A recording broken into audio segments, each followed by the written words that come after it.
I worked as a clown for almost 10 years, not because I loved making people laugh, but because I got used to hiding behind the makeup. When you're in makeup, you're not really you. You can smile even when there's nothing inside.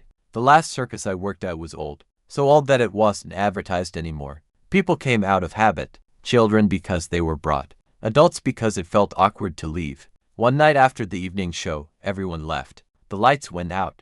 I stayed behind as usual to wash off the makeup. That's when I heard footsteps in the arena. Slow, heavy, not childlike. I looked out from the dressing room. Someone was standing on the stage, a clown, wearing the same costume as me, the same hairstyle, the same makeup colors, but he wasn't moving. "Hey," I said. "Who are you?" He slowly lifted his head, and I realized he had no eyes, where his eyes should have been. There was only white paint, smooth, like a mask. He smiled. Too wide, unnatural. "You're tired," he said, in my voice. "Go rest. I'll finish for you."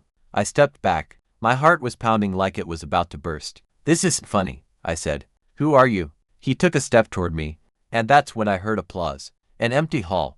No one there, but they were clapping. Loudly, rhythmically. "They love me," he said. "And you they tolerate." The lights in the arena turned on by themselves. I blinked, and he was gone. I convinced myself it was exhaustion, overwork, makeup, darkness, imagination. The next day everything seemed normal, except for one thing. A second clown appeared on the poster, next to me, with the caption, "New performer." I asked the director. He looked at me strangely. "What new one?" He said. "You've always been alone." But that evening, there were two of us on the arena. I stood backstage and watched. As he walked out to the audience, the children laughed. Loudly, sincerely, louder than they had ever laughed at me. His movements were perfect, the jokes better, the falls funnier, and every time he looked in my direction, I saw something moving beneath the makeup, something alive. After the show, he came up to me, very close. I smelled it, old makeup and something rotten. "Thank you," he said. "You prepared me perfectly." "For what?" I whispered. He leaned toward my ear. "To stay?"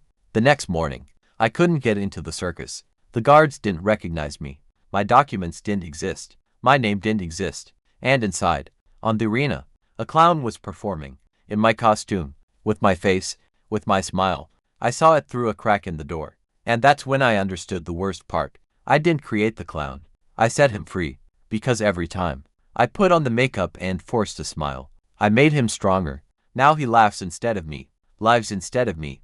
And me, if you're watching this video right now, and feel like someone is standing behind you, don't turn around.